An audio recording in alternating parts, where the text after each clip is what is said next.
Well, I first got interested in folk music when I learnt to play the fiddle at school, and I was a classically trained violinist, and then I discovered jigs and reels, so I started to learn a few of those on my fiddle and I enjoyed it very much.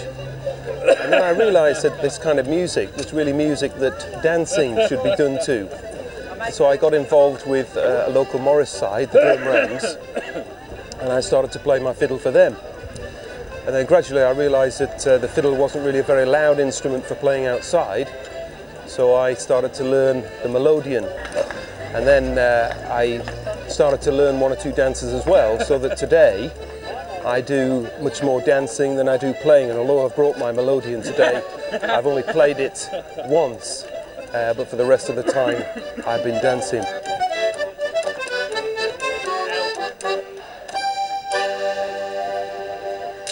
So how did I get into Morris dancing? I don't know, I think I just bumped into the captain of sword one day in the town, got on talking to him, and that was it. I was asked down one night, decided it was something I could do rather than the thumbs up grandad dancing that you see in all the discos. Well, I used to be involved with the Scouts when I was, from being a little wolf cub right away up to being an assistant scoutmaster. And then rescuing a girl guy who got stuck up a tree. The branch broke and I fell down and broke my ankle. And up to that time I'd been fairly active, sort of 6 months on crutches. That all went. And I was sitting drinking myself drunk on black coffee in the student union in Durham when I heard this noise from the back. There's some people playing on with the swords. And they were saying, oh, well, it sounds interesting, something to have a try at. It was good exercise for the ankles, getting up on the toes and wobbling the leg. And I just got hooked. And I've taken up the music since I've got too fat to dance. I'm by no means the best musician in the club. I just happen to be the only one who can't dance at the moment. So I've been Morris dancing for a number of years. I started probably when I was about 15. My father was a Morris dancer and he kind of introduced me to it. And it's just good fun and it's a bit of good exercise as well. And I don't get much exercise and this is some of the kind I do. Well, some people say I'm a terrible accordion player, which is just as well because this isn't an accordion, this is a melodeon. It plays in G and D, which is a very traditional instrument used by Morris dancers down the country because it's supposedly easier to play.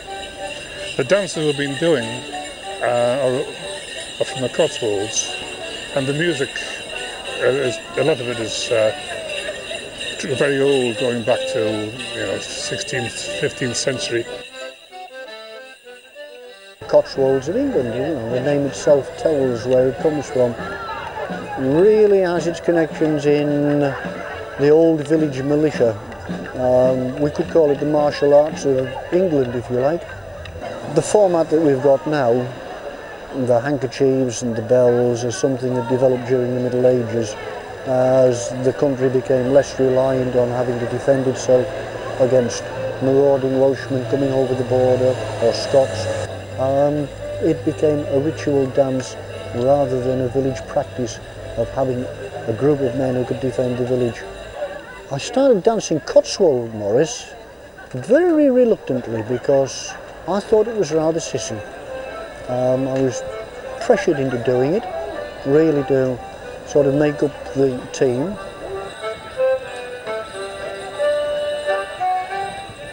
By chance, and I've got these 5 lads, blithe and bonny, intending to give you a dance. Now some of them used to be miners, they all worked down a big hole, but since they all voted for Tony, they've all finished up on the dole. The rapper, the sword dance, well, it's our local one. Northumberland and Durham coalfield only is that sort of dance.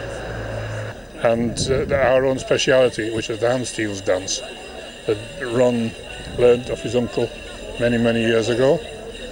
I first heard about it from my mother's great uncle in the 1950s when I was a young and spotty youth. But by that time it was just beginning to revive after a long period of dying out. It had centred on the pit villages, in the coastal villages, the fishing villages around the northeast. Basically the rapper sword dance was developed throughout the centuries by scaffolders and rigging makers on the ships. It was really a rope maker's dance. Around about 1840 they introduced the idea of using spacing instruments made out of steel just to keep the men apart and keep them in the right track. We dance two from Pid villages in particular, Newbiggin and Winlayton. Our own real dance, Hamsteels, is from a group of Pid villages. Again, into the 20th century, a lot of village teams were going over the music halls and they dressed the dance up a little. They developed, for example, the cowp or the backward somersault. Normally it would be just a step over the swords, but they developed it to make it a little more spectacular.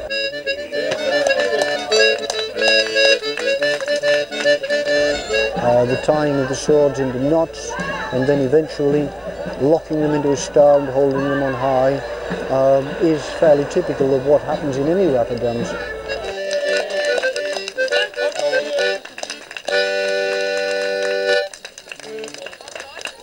Maybe, I think it might have been a musical background. I played for a number of years with a brass band from being at school, and that was it really. Just got into it, and then I finished up dressing up as the fool, which probably a lot of men might think I'm aptly suited for the job.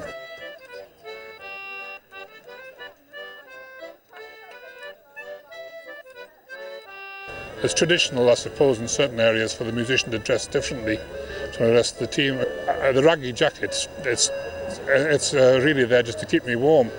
Keeps the cold wind when you're in Durham marketplace from whistling around the fundamentals. People remark about the number of ties on my back. I just happened to be clearing out my wardrobe and I had a lot of ties. I just put them on the back of the raggy jacket. Because the raggy jackets are common, but all the ties on the back, that's me, nobody else. I spent 35 years dancing both of them. So I'm really a rapper man, but I have got a fair experience of the Cotswold Morris, which is perhaps why my position in the Durham Rams is now that I'm the captain of Sword and the foreman of Morris, the teacher, rather than the leader. Well, the squire of the Morris side is really the leader.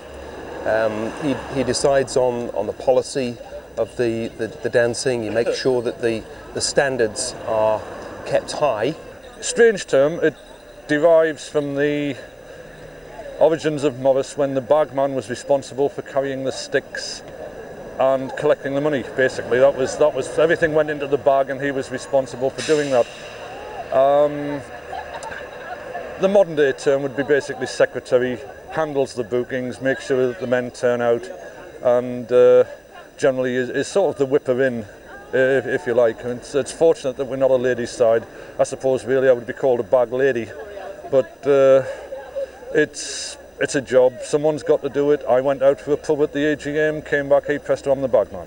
Word of advice, folks, don't go off in a AGM and get yourself another pint. You can come back with all sorts of jobs.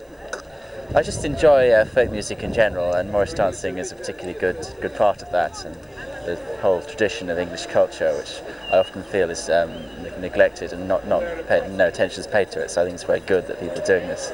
But it's a very, very enjoyable pastime.